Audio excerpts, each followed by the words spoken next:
How y'all doing? Kushington Farms, doing my video for the day. Got some good news today for everybody that's out there that likes to watch and follow me. Be doing a little segment with Farmer John 420 on my radio show. We're going to be doing Farmer John's mailbag.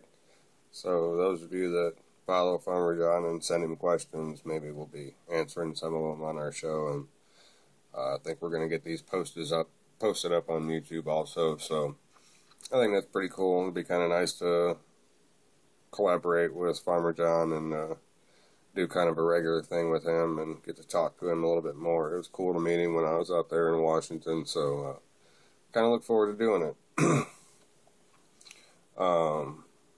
Other than that, same old stuff. I hope you saw my video on the farm today. As promised, I went out there and got some videos before my lights went out. I do apologize for the lights going out while I was doing that. Top news story of the day is New Zealand's bold experiment with recreational drugs. They're going to regulate them. This comes from Reuters.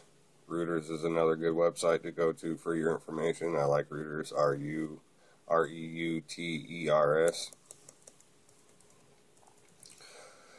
But basically the article says it's been nearly a century since the United States began to experiment with prohibiting recreational drugs besides alcohol, caffeine, and tobacco.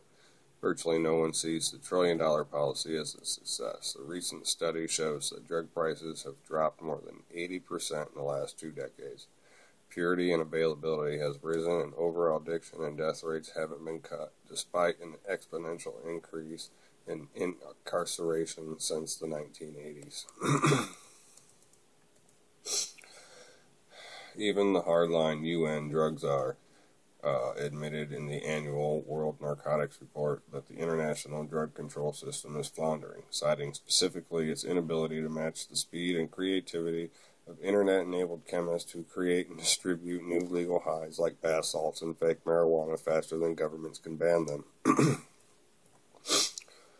One country is trying a new approach. For the first time in history, New Zealand has created a regulatory body to oversee recreational drugs. Passed by Parliament this summer on a vote of 119 to 1, so everybody did it. The legislation has already granted interim approval to over 50 products with names like Dr. Feelgood, 420, and Everest Tibetan Toot. The world should closely watch what happens next. If implemented carefully, New Zealand's new laws over the first genuinely scientific and public health-oriented approach to dealing with the negative aspects of humanity's internal quest for consciousness alteration. We do like to have our, I did used to say I had to go get altered, so adjusted as it was. Anyway, anthropology tells us that getting high is universal. No culture, no matter how remote, lacks chemical experimentation. After all, few existing U.S. drug laws were based on medical assessment of the relative risks of alcohol, tobacco, marijuana, heroin, cocaine, and others. Instead, they were derived from historical contingencies and typically explicit racism. First laws against cocaine, for example, were passed because the drug was believed to make blacks into fiends who would rape white women and would be impervious to bullets. That's ridiculous. It's amazing what some people believe, I'm telling you. The first state laws against opium made similar claims about its effects on Chinese railroad workers, and marijuana prohibition followed a scare campaign about its links with Mexicans and blacks and ability to promote violence and interracial liaisons. By contrast, New Zealand's new laws specify that products with low risk of death, other harms, or addiction must be approved, and leaves it up to the scientific community to define the precise nature and appropriate definition of low risk. Drugs that are already illegal will remain so, probably to avoid conflict with international law. The legislation makes no mention of benefits or efficiency, so manufacturers do not have to prove that their drugs are better than placebos. At least 6 drugs have already been rejected. However, the law allows marketers to keep selling products they have submitted for approval. They had already been marked without incident for at least 3 months. Excuse me. The rationale was that since bans cannot keep up, it's futile to add more while the approval process is starting. Not surprisingly, all new drugs will remain illegal for people under 18. Again, kids can't have it, which is fucked up, but some of the things, yes, other things, no. Anyway, they can only be sold at specific licensing outlets, not convenience stores and other places frequented by youth, and must carry packaging identification of the ingredients, including health warnings about the known and potential risk. No advertising is permitted except inside the store itself. Will this legislation work? It is certainly an improvement on the current system, which essentially allows new drugs to be marketed worldwide without testing. It also avoids problems with attempts like pending legislation on which hearings were held last month in the U.S. Senate to create blanket bans on all possible analogies of existing psychoactive drugs. Such prohibitions not only fail to stop chemists from creating newer compounds, but also cause serious problems for healthcare. Many of these substances have potential medical uses. In fact, they are often based on information from pharmaceutical patent applications. Once they are made illegal, drug companies tend to lose interest because of the excessive cost and greater risk of rejection when seeking approval. The former top advisor of the British government on drug policy, Dr. David Nutt, has compared the loss to medicine that results into the delays of scientific advancement caused by the Catholic Church's actions against Galileo and Copernicus. In the last month alone, we've seen dramatic examples of harm caused by failure of our current policy. 2 college students in New York Dance Festival died from taking Molly, MDMA, the drug formerly known as ecstasy, of known provenance and purity. Basically, they took a drug that they didn't know how strong it was or where it came from. A drug that causes severe disfigurement, including crocodile-like skin scales, amputations, and bone and muscle loss due to improper synthesis of its main ingredients, known as Corcodol, is suspected to have migrated from Russia to Arizona, and the new report showed that nearly 23,000 emergency rooms visited in 2011 were linked to bath salts. Of course, regulation won't make recreational drug use perfectly safe. This is already clear from our experience with tobacco, prescription drugs, and alcohol. However, it also won't add to the harm done by drugs the way incarcerating users and forcing them to rely on vagaries of the black market does. People will always seek chemical euphoria, enlightenment, and escape. So instead of locking them up and ceding the market to organized crime, we need to give them the safest possible choices and spend the money saved on enforcement and treatment and addiction instead. There's a novel concept.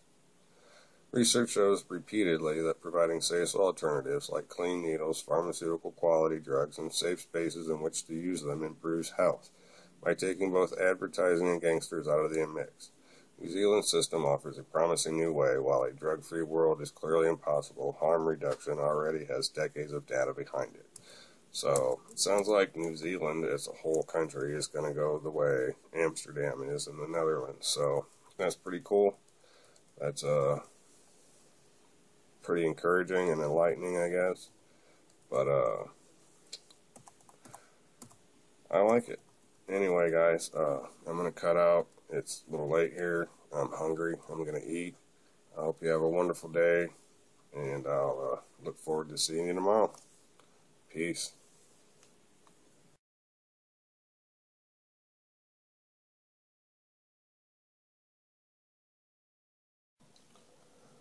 What's up, farmhands? Jason from Kushington Farms.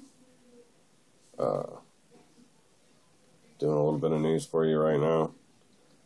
We have the U.S. Supreme Court rejects marijuana reclassification appeal. Nothing new. Basically, it was just the Americans for Safe Access have petitioned the Supreme Court to review the D.C. Circuit Court of Appeals decision to reclassify the DEA stance that marijuana is a Schedule 1 drug. For those of you that don't know, Schedule 1 drugs are deemed to have no acceptable medical uses and a high potential for abuse. Other Schedule 1 drugs include LSD, MDMA, and heroin. Despite the fact that there is an ever-increasing mountain of research detailing marijuana medicinal effects, and despite the fact that 20 states of the District and the District of Columbia have legalized medical marijuana, the DEA continues to insist that it cannot be downscheduled, mostly because they say that the Food and Drug Administration has to recognize the acceptable medicinal uses, and they just basically aren't doing that. It's not surprising, but it's disappointing.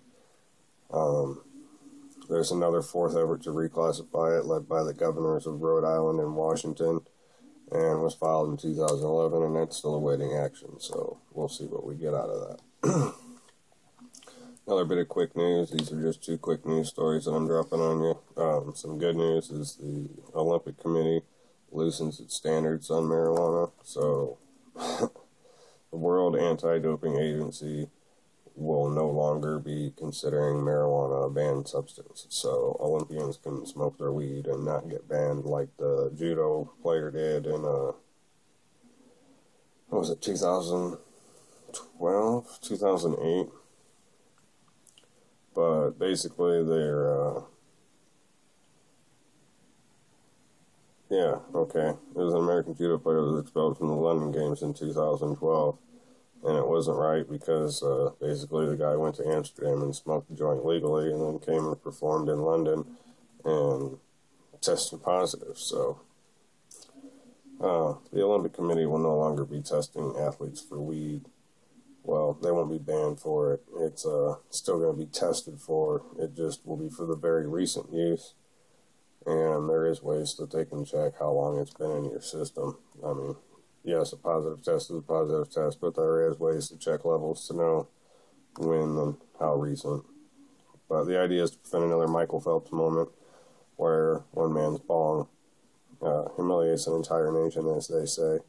But I don't think the nation's ashamed. I think me and a lot of other people are real proud of Michael Phelps for being a pot smoker and an 8-time Olympic champion and won Olympics. I think he's got 13 gold medals altogether. So anyway, I think it's pretty cool that the Olympics are no longer going to be testing or using weed as a banned substance. So that's pretty cool. That comes from the Beverly Hills Cannabis Club. And the U.S. Supreme Court comes from the website of the day, and it's stopthedrugwar.org. Check it out. There's a lot of cool stories on there. So check out stopthedrugwar.org, a new site of mine that I bookmark, and I'll be taking a regular look in on this one every couple days to see what's going on. I really like this site.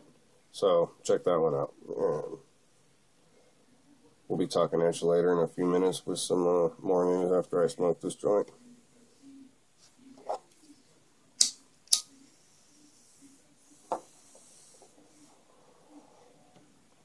Until then, people.